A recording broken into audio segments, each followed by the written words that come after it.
మిత్రులకు నమస్కారం. మిత్రులారా, అయోధ్యలో రామమందిరంలో ప్రాణప్రతిష్ఠ అయిపోయింది. భక్తులు దేవాలయానికి పోటెత్తుతున్నారు, అది వేరే విషయం. ఈ సమయంలో అనేక మంది మేధావులుగా గుర్తించబడ్డ వాళ్ళు, కోకొల్లలుగా అనుసరించే వాళ్ళు ఉన్నవాళ్ళు, రామద్వేషులు, హిందూ ద్వేషులు ఆ సంఘటన మీద పుంకాలుగా కథనాలు సృష్టిస్తున్నారు. వారి ప్రయత్నాన్ని మన మనసుల్లోకి నెట్టడానికి చూస్తున్నారు. మిత్రులారా, అటువంటి కథనాలను, అటువంటి పైత్యాలను సినిమా చూస్తున్న ప్రేక్షకుడిలా గమనిస్తూ ఉండండి. వారు చెప్పే దాంట్లో ఎంతవరకు నిజం ఉంది, ఎంతవరకు నమ్మదగవచ్చినది ఉంది అన్నది ఆలోచించుకోవడానికి చాలా అవకాశం ఉంది. తర్వాత చూడొచ్చు. ముందు వాళ్ళు చెప్పేది వినండి.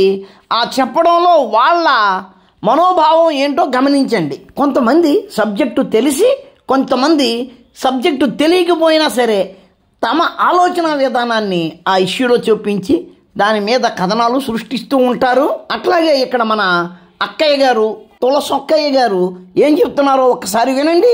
అయోధ్యలో రామమందిర నిర్మాణము, బాలరాముడైన రామ్లల్లాను ప్రతిష్ఠించడంతో భారతీయ జనతా పార్టీ అతిపెద్ద రాజకీయ లక్ష్యాన్ని సాధించడంలో సూపర్ సక్సెస్ అయింది. ఏంటండి అక్కయ్య గారు, ఆ విషయంలో బీజేపీ సూపర్ సక్సెస్ అయ్యింది అని బాధపడుతున్నట్టుగా చెప్తున్నారు. మనసులో ఎంతో విచారం వెల్లువెత్తుతున్నట్టుగా మాట్లాడుతున్నారు. ఆ సూపర్ సక్సెస్ అనేది అంత తేలిగ్గా వచ్చింది కాదు. మీరు ఎంతో ఎత్తు ఎదిగిన తాడి చెట్టును చూసి ఓలమ్మో ఎంత ఎత్తు ఎదిగిందో అనుకుంటే పొరపాటు. ఎందుకు అంటే అంతకు మించి లోతులోకి దాని వేళ్ళు చొచ్చుకొని పోయి ఉన్నాయి. అవి బయటకు కనపడవు. కానీ బీజేపీ ఈ సూపర్ సక్సెస్కి వేళ్ళు ఎప్పటి నుంచి ఉన్నాయి? 75 సంవత్సరాలకు ముందు నుంచే ఉన్నాయి. బీజేపీ పార్టీ నిన్నో మొన్న పుట్టి ఉండవచ్చేమో కానీ ఆ పార్టీని స్థాపించిన వాళ్ళు కానీ, కొనసాగించిన వాళ్ళు కానీ నిన్నో మొన్నో రాలేదు. ఆ భావజాలం ఉన్నవాళ్ళు వందల సంవత్సరాల నుంచి ఉన్నారు. అక్కడ రామాలయం కట్టకూడదు అన్న భావజాలంతో ఉన్న కాంగ్రెస్ పార్టీ 75 సంవత్సరాలుగా ఈ దేశాన్ని పాలిస్తూ ఉండబట్టి ఈ రోజు దాకా ఆ కళ సాకారం అవ్వలేదు. 10 సంవత్సరాల మోడీ పాలనలోనే అది సాకారం అయ్యింది. స్వాతంత్రం వచ్చినప్పటి నుంచి మా కాంగ్రెస్ పార్టీ ఏదో విధంగా ఆ దేవాలయం, ఆ రామాలయం అయోధ్యలో ప్రారంభం కాకుండా చూసుకున్నప్పటికీ ఈ మోడీగాడు 10 సంవత్సరాలలో దానిని పూర్తి చేశాడు అన్న కడుపు మంట మీ మాటలో కనబడుతుంది. అయోధ్యలో రామమందిర నిర్మాణం అనే ఏకైక లక్ష్యమే బీజేపీని అంచెలంచెలుగా ఎదిగి అధికార పీఠంలోకి వచ్చి అతిపెద్ద రాజకీయ శక్తిగా బలపడేలాగా చేసింది. అక్కీ గారు, మీరు చాలా మేధావి అంటారు. దీన్నే మేధావిత్వం అంటారా? వక్రీకరణనే మేధావిత్వం అంటారా? రామమందిరం కూడా ఒక్కటి. ఇది బీజేపీ విజయంలో రామమందిరం కూడా ఒక్కటి. బీజేపీ పుట్టినప్పటి నుంచి రామమందిరం ఒక్కటే ఏకైక ఎజెండాగా తన పొలిటికల్ ఎజెండాను నడుపుకుంటూ వస్తుందా? కాశ్మీర్ ఎవరికిస్తారు? ఉమ్మడి పౌరసత్వం ఎవరికిస్తారు? ఎన్ఆర్సీని ఎవరికిస్తారు? అవన్నీ కూడా బీజేపీ ఎజెండాలోనే ఉన్నాయి. కాశ్మీర్ అయిపోయింది, ఇప్పుడు శ్రీరామ మందిరం అయిపోయింది, మిగిలినవి కూడా అవుతూ ఉంటాయి. ఏదో అయోధ్య రామాలయం ఒక్కటే బీజేపీ ఎజెండా అన్నట్లుగా మీరు ముక్కుతున్నారు. అయోధ్యలో రామమందిర నిర్మాణం అనే ఏకైక లక్ష్యమే బీజేపీని అంచెలంచెలుగా ఎదిగి అధికార పీఠంలోకి వచ్చి అతిపెద్ద రాజకీయ శక్తిగా బలపడేలాగా చేసింది. దీనినే కదా వాస్తవాల వక్రీకరణ అంటారు. బీజేపీ ఎజెండాలో రామమందిరం ఉంది, అందులో ఏమాత్రం అనుమానం లేదు. కానీ బీజేపీ గెలుపుకు ఆ రామమందిరం కంటే ఇంకా ముఖ్యమైన విషయం ఉంది. ఏంటి అంటే కాంగ్రెస్ పార్టీ మరియు ప్రతిపక్షాల ప్రవర్తన. హిందువుల ఓట్లు రకరకాల గ్రూపులుగా, కులాల వారీగా, పార్టీల వారీగా ముక్కలైపోతాయి. 80% ఉన్న హిందువుల ఓట్లు ఒక్కొక్కరికి 12-13% చొప్పున విడిపోవచ్చు. కానీ ముస్లింలు, క్రిస్టియన్లు వాళ్ళు మూకొమ్మడిగా ఓటేస్తారు కాబట్టి వాళ్ళ 8, 9, 12% ఉన్న ఓట్లు తమకు పడితే గెలుపు ఖాయం అన్న ఉద్దేశంతో వారు కోరినట్లు చెయ్యడమే కాకుండా వారిని సంతృప్తి పరచడం కోసం హిందువులను శిక్షించడం మొదలుపెట్టారు. అందువలన కదా హిందువుల పార్టీ అనుకుంటూ బీజేపీకి ఓటు వేశారు. హిందువులను కొట్టినా, చంపినా, తిట్టినా ప్రభుత్వాలు నోరు మూసుకుని చోద్యం చూస్తూ ఉండడం వల్లే కదా ఉత్తరాదిలో ప్రజలు బీజేపీకి ఓటు వేశారు. మనం ఏం చేసినా ప్రభుత్వాలు చూస్తూ చూడనట్టుగానే ఉంటాయి అన్న నమ్మకంతోటే కదా గోద్రా రైల్వే స్టేషన్లో ఆ ఘాతుకానికి పాటుపడ్డారు. ఆ నమ్మకంతోటే కదా గోద్రా రైల్వే స్టేషన్లో ఆ పని చేసిన తర్వాత కత్తులు పట్టుకుని ఊరిలో ఊరేగింపు కొనసాగించారు. వారు అంత బరితెగింపుగా ఎందుకు అలా చేశారు? ఎందుకు అంటే అంతకుముందు వాళ్ళు అటువంటి అకృత్యాలు చేసినప్పుడు బాధితుల తాలూకు బంధువులు, వారి వర్గానికి చెందిన వారు తిరుగుబాటు చేయకుండా, వారి మీద ఎటువంటి ప్రతిఘటన చేయకుండా వారిని ముందస్తు చర్యగా అరెస్టు చేసి పక్కన పెట్టేవారు. బీజేపీ అధికారంలోకి వచ్చిన తర్వాత బాధితులను అరెస్టు చేయడం ఏమిటి అన్న కారణంతో ఎవరిని అరెస్టు చేయలేదు. ఫలితంగా ఆ తర్వాత ఏం జరిగిందో మీకు తెలుసు. మీరు ఆ తరువాత జరిగిన ప్రతిఘటన గురించి మాత్రమే మాట్లాడతారు. ఆ ప్రతిఘటన తరువాత ఈ 30 ఏళ్లలో ఒక్కసారి కూడా మీ కాంగ్రెస్కు గ్యారంటీ ఓట్ల మతానికి చెందిన వారు ఇష్టం వచ్చినట్టు దాడులు చేయడం జరగలేదు. ఓహో, బీజేపీ అధికారంలో ఉంటే మన మీద మతపరమైన దాడులు జరగవు అని అక్కడి హిందువులు గ్రహించారు. కాబట్టి అక్కడి హిందువులు బీజేపీకి మాత్రమే ఓటు వేస్తున్నారు.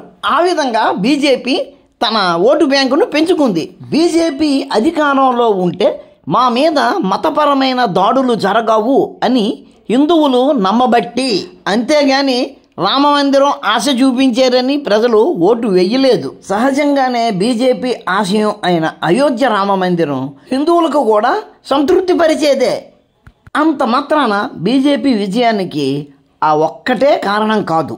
1984 సార్వత్రిక ఎన్నికప్పుడు ఆ ఎన్నికల్లో ఇప్పుడు అతిపెద్ద రూలింగ్ పార్టీగా ఉన్న బీజేపీకి వచ్చిన సీట్లు కేవలం 2. అట్లాంటి 2 నంబర్తో పార్లమెంట్లోకి అడుగుపెట్టిన బీజేపీ మన దేశంలో తిరుగులేని రాజకీయ శక్తిగా ఎదుగుతుంది అని చెప్పి అప్పుడు ఎవరు ఊహించుండరు. అవునండి, ఎవరో అనుకుని ఉండరు. ప్రత్యేకించి కాంగీయులు, కమ్యూనిస్టులు అస్సలు అనుకుని ఉండరు. అలా ఎదిగేలా చేసిన వ్యక్తి అద్వానీనో వాజ్పేయో కాదు, మన ప్రధాని నరేంద్ర మోదీ అసలే కాదు, అయోధ్య రాముడు, శ్రీరామచంద్రుడు. అక్కయ్య గారు, మీరు బాగా మానసిక పెరవర్షంలోకి వెళ్ళిపోయినట్టున్నారు. బీజేపీ గెలుపుకు అయోధ్య రాముడో శ్రీరామచంద్రుడో కాదు కారణం. ఇదిగో ఇక్కడ కనిపిస్తున్నారు చూడండి, వీళ్ళే కదా ఈ దేశాన్ని అత్యధిక శాతం పాలించింది. ఈవిడైతే పదవిలో లేకపోయినా అధికారం ఈవిడిదే కదా. ఈవిడి బంటు ఏమన్నాడో ఒక్కసారి చూడండి. The Muslim minority are empowered to share equitably in the fruits of development. They must have the first claim on our resources. ఏమన్నారో విన్నారు కదా, దేశ ఆదాయంలో తొలి హక్కు ముస్లిములకేనట. అసలు ఏం మాట్లాడుతున్నారండి? ఇది సెక్యులర్ దేశమేనా? మతపరంగా మొట్టమొదటి హక్కు ఒక మతానికి ఇచ్చేశారు. ఇందుకే కదా కాంగ్రెస్ పార్టీ ముస్లింలకు చెందిన పార్టీ అని ప్రజలు అనుకున్నది. అందుకే కదా హిందువులు మాకు ఒక పార్టీ ఉంటే బాగుండును అనుకున్నది. ఆ టైంలోనే విజృంభిస్తున్న బీజేపీలో వారు దానిని చూసుకున్నారు. స్వాతంత్రం తెచ్చారు అన్న అభిమానంతో మొత్తం దేశంలోని ప్రజలందరూ కాంగ్రెస్కి పట్టం కట్టారు. ఒక్కొక్కటిగా హిందువులకు అన్యాయం చేస్తున్న నెహ్రూ గారు ఏదో ప్రయోగాలు చేస్తున్నారు అని ఎర్రి పువ్వులాగా ఎదురు చూశారు. ఆయన చేస్తున్న ప్రయోగాలు ఆయన ఓటు బ్యాంకును స్థిరీకరించుకోవడానికే అన్న విషయాన్ని ప్రజలు చాలా లేటుగా గ్రహించారు. కాంగ్రెస్ పార్టీని చూసి మిగిలిన రాజకీయ పార్టీలు కూడా అర్థం చేసుకున్నాయి.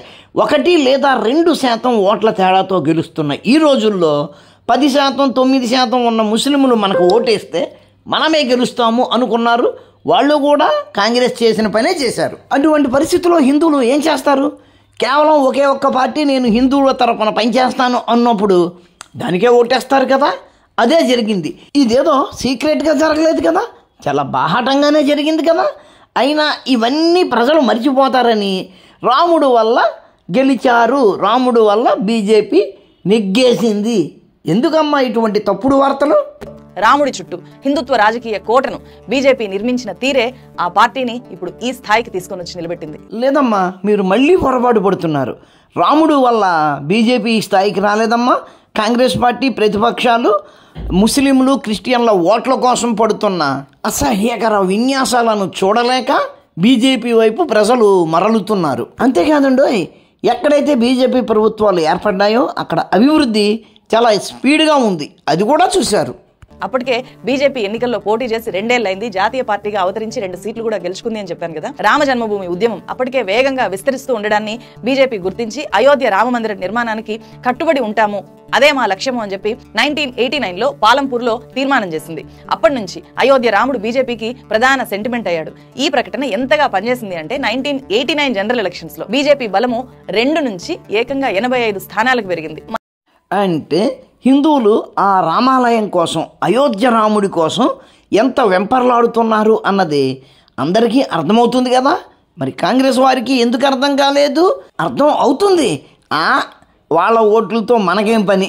హిందువులు ఎట్లాగూ కులాల ఆధారంగా విడిపోతారు, మనకు ఓట్లు వేసేవాళ్ళు వేసే తీరుతారు. హిందువుల మందిరాలను మనం వ్యతిరేకిస్తే గనక మనకు స్థిరంగా పడే క్రిస్టియన్, ముస్లిం ఓట్లు అట్లాగే పడతాయి. ఆ మార్జిన్ చాలు, మనం రాజకీయాలు నడుపుకోవచ్చు అని భావించి దానికి దూరంగా ఉన్నారు. హిందువులు ఏదైతే కోరుకుంటున్నారో దానికి కాంగ్రెస్ పార్టీని కానీ ఇతర విపక్షాలను కానీ దూరంగా ఉండమని బీజేపీ ఎప్పుడూ అడగలేదే. అది వాళ్ళ తప్పు. ఈ రోజున దానివల్ల బీజేపీ లబ్ధి పొందుతుంది అని నువ్వెందుకు ఏడుస్తావు? మన దేశంలో ఊరూరా ఉండే రామాలయాల్లో ఉన్న శ్రీరామచంద్రుణ్ణి, సీతారాముణ్ణి, జానకిరాముణ్ణి జై శ్రీరామ్ అనే రాజకీయ నినాదంగా మార్చుకుని రాజకీయ ప్రయోజనాలు పొందడంలో బీజేపీ సక్సెస్ అవుతూ వచ్చింది. అది ఒకసారి కాదు, అనేక సార్లు అదే నినాదంతో, అదే రాజకీయ ధోరణితో సక్సెస్ అయింది. ఒక్క తులసొక్క నువ్వనేది ఎట్లా ఉందంటే అసలు రాముడు అనే దేవుడే లేడు, ఓట్ల కోసం బీజేపీ రాముడిని తయారు చేసుకుంది అన్నట్టుగా ఉంది. ఇక్కడ నీకో మాట చెప్పాలొక్క.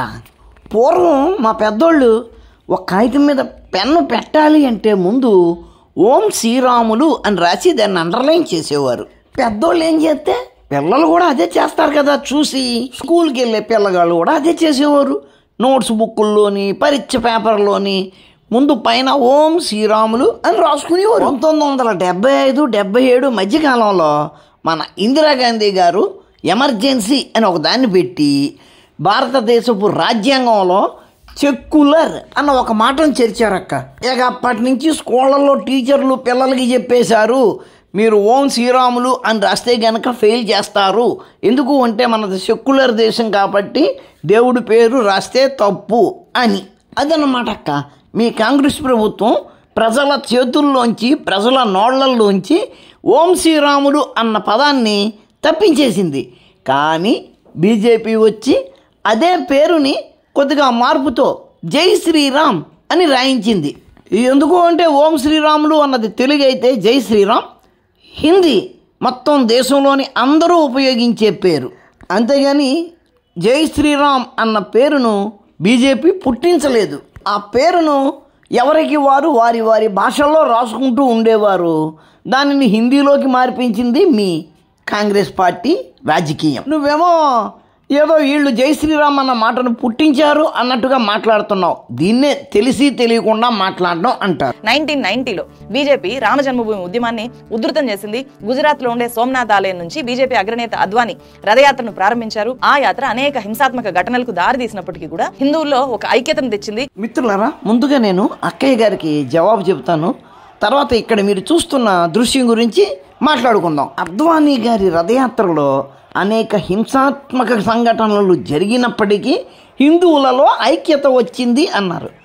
హింసాత్మక సంఘటనలు జరిగినప్పటికీ హిందువులలో ఐక్యత వచ్చింది అంటే అర్థమవుతుందా? హింసాత్మక సంఘటనలు ఎవరి మీద జరిగాయి? ఆ యాత్రలో పాల్గొన్న హిందూ యువత మీద జరిగాయి. కొంతమంది చనిపోయారు. ఆ దెబ్బకి హిందువులలో కోపం వచ్చి ఐక్యత వచ్చింది. మేడం గారు అన్ని నిజమే చెప్తారు. అశ్వత్థామ అతాకుంజరహ అన్నట్టుగా అక్కడ జరిగిన హింసాత్మక దాడులు రథయాత్రికుల మీద జరిగితే రథయాత్రికులే ఆ దాడులు చేశారు అన్న కలరింగ్ ఇస్తూ మాట్లాడుతున్నారు అక్కగారు. పానకంలో పొడక అనుకోండి మధ్యలో ఈ విషయం రావడం. ఇక్కడ జరుగుతున్న దృశ్యాలు చూశారు కదా. మొన్న శ్రీరాముడి ప్రాణప్రతిష్ఠ రోజున ఆ కార్యక్రమాన్ని ఎక్కడా లైవ్ చేయకూడదు అని తమిళనాడు ప్రభుత్వం ఉత్తర్వు ఇచ్చింది. దాంతో చిర్రెత్తుకొచ్చిన ఐఐటి మద్రాస్ స్టూడెంట్స్ జై శ్రీరామ్ జై శ్రీరామ్ అంటూ యూనివర్సిటీని దద్దరిల్లేలా చేశారు. 70 ఏళ్లగా అవమానాలు పడుతూ అలా పడి ఉన్న అక్కడి హిందువులు ఒక్క స్వరం, అన్నామలై స్వరం పైకి వచ్చేటప్పటికి ఏకీకృతమయ్యారు. జై శ్రీరామ్ నినాదాన్ని ఉపయోగించే వాళ్ళంతా కూడా బలోపేతమయ్యారు. ఎందుకు బలోపేతం అవరు? మీ కిరస్థానీ కమ్యూనికృష్ట భావజాలంతో పెళ్లి మంత్రాలంతా బూతులే అంటూ అబద్ధాలు చెబుతూ పెళ్లి చేసిన బేపనోడే పెళ్లి కూతురికి శోభనం చేశాడు అంటూ మా మతాన్ని అవహేళన చేస్తూ ఉంటే మా రాముడి పేరు పట్టుకు వచ్చిన వాడి వెనకాల మేము ఎందుకు నుంచోము? 1992 డిసెంబర్ 6న 1,00,000 మందికి పైగా RSS కరసేవకులు అయోధ్య చేరుకుని బాబ్రీ మసీదును కూల్చేశారు. తర్వాత చెలరేగిన హింసలో ప్రత్యక్షంగా 2,000 మంది, ఆ దాడి తర్వాత పరోక్ష కారణాలతో జరిగిన అనేక ఘర్షణల్లో వేలాది మంది చనిపోయారు. అంతమంది చనిపోయారు అంటే దానికి ఎవరిది రెస్పాన్సిబిలిటీ? దేశాన్ని మతపరంగా 2 ముక్కలుగా చేసినప్పుడు అందులో ఒక ముక్కలోని ప్రజలకు అన్యాయం జరిగింది అంటూ ఇప్పటి లెక్కలో 1,00,000 కోట్లు, ఆ రోజుల్లో 45 కోట్లు ఇచ్చారు. ఈ దేశం నుంచి విడిపోయిన ప్రజల కోసమే అంత నిక్కచ్చిగా ఉన్నప్పుడు ఈ దేశానికి చెందిన ప్రజలకు వాళ్ళ కోరిక మేరకు కనీసం ఒక 6 డజను దేవాలయాలను ఆ రోజే ఇచ్చి ఉంటే ఇంత గొడవ జరిగేది కాదు, ఇంతమంది చనిపోయేవారు కాదు కదా. కాబట్టి దానికి ఎవరు రెస్పాన్సిబిలిటీ? కాంగ్రెస్ పార్టీ. నువ్వు వచ్చి బయటపడ్డ పుండు గురించి మాట్లాడుతున్నావు, ఆ పుండును పుట్టించిన రోగం గురించి మాట్లాడట్లేదు. పూర్వంలాగా ఎవరు ఏది చెప్పినా తల ఊపే పరిస్థితులు పోయాయి. ప్రజలు ప్రతిదానిని ఎనలైజ్ చేసుకుంటున్నారు. వాజ్పేయి తన హయాంలో అయోధ్య రామ మందిర నిర్మాణం అంశాన్ని గానీ, ఉమ్మడి పౌర స్మృతి అంశాన్ని గానీ పక్కన పెట్టేశారు. ఆ వివాదాస్పద అంశాల జోలికి ఆయన అప్పుడు వెళ్ళలేదు. ఇప్పుడు చెప్పు, విషయం చెప్పు, కారణం కూడా చెప్పు. ఆయన వివాదాస్పద అంశాల జోలికి వెళ్ళలేదు. ఎందుకు వెళ్ళలేదు? ఆయన వివాదరహితుడు కాబట్టి వెళ్ళలేదు అంటావా ఏంటి? మోడీలాగా దుందుడుకు స్వభావి కాదు కాబట్టి వెళ్ళలేదు అంటావా ఏమిటి? ఆయన ఆ అంశాల జోలికి ఎందుకు వెళ్ళలేదు అంటే ఆయనకు ఎంత మెజారిటీ ఉన్నా రాజ్యసభలో ఎటువంటి మెజారిటీ లేదు. రాజ్యసభలో అనుమతి లేకుండా ఏ బిల్లు ముందుకు వెళ్ళలేదు కాబట్టి, ఆ బిల్లులు పెట్టడం వల్ల ఉపయోగం లేదు కాబట్టి ఆయన ఆ విషయాల జోలికి వెళ్ళలేదు. ఇప్పుడు రాజ్యసభలో కూడా కొద్దిపాటి అవకాశం దొరికింది కాబట్టి, కొద్దిపాటి అనువు దొరికింది కాబట్టి ఈ కాశ్మీరు లాంటి బిల్లులు ఆమోదం పొందాయి. ఆ రోజున పెడితే బిల్లులు ఆమోదం పొందగా గవర్నమెంట్ కూడా పడిపోయి ఉండేదేమో. 2014 నాటికి 30 ఏళ్ల వయసున్న బీజేపీ 2 స్థానాల నుంచి 282 స్థానాలకి అతిపెద్ద పార్టీగా దేశంలో తిరుగులేని రాజకీయ శక్తిగా ఎదిగింది. ఎందుకు ఎదిగిందంటావు? జస్ట్ ఆలోచించి చెప్పు. స్వాతంత్రం తెచ్చారు అని వాళ్ళ చేతిలో పూర్తిగా అధికారం పెడితే వాళ్ళు ఏం చేశారు? వాళ్ళ దివాలా కోరుతనం వల్ల ప్రజలు ఆల్టర్నేటివ్ చూసుకున్నారు. బీజేపీలో ఆ ఆల్టర్నేటివ్ కనిపించింది, అంతేగాని మరేమీ కాదు. హిందుత్వ పాలిటిక్స్ చేయడానికి లౌకిక స్ఫూర్తిని ఏంటేంటి? బాగుంది, మళ్ళీ ఇంకోసారి చెప్పండి. హిందుత్వ పాలిటిక్స్ చేయడానికి లౌకిక స్ఫూర్తిని క్రిస్టియన్ల ముస్లింల ముడ్డి కడగడానికి రాజకీయ పార్టీలు పరిగెడుతుంటే అది లౌకిక స్ఫూర్తా?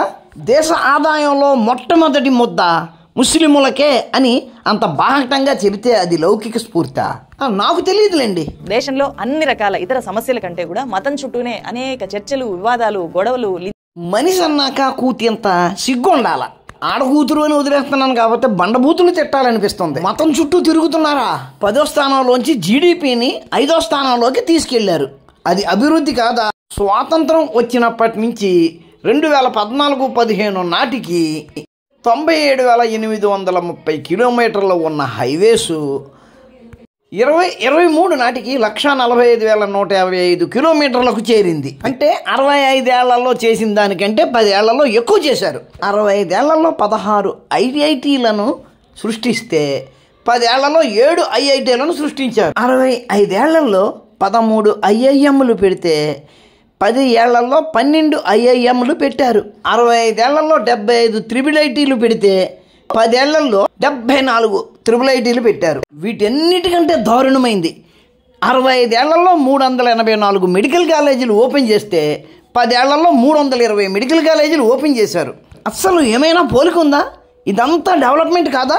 అయినా నువ్వు బీజేపీని, మోడీని తిడుతూనే ఉంటావు. మీరు ఎంత గింజుకున్నా మీ దిక్కుమాలిన కమ్యూనిజం భావాలకు ఇప్పుడు ప్రజలెవ్వరూ ప్రభావితం అవరు. జర్నలిస్టుని అని చెప్పుకోవడం కాదు, జర్నలిజం విలువలను నిలబెట్టాలి. 2024 జనవరి 22న మోదీనే ఆలయాన్ని ప్రారంభించారు. అయితే అయోధ్య రామ మందిరము చాలా వరకు నిర్మించారు కానీ ఇంకా ఆలయ నిర్మాణం మొత్తం పూర్తయిపోలేదు. ఇదో పెద్ద ఇష్యూ అయిపోయింది.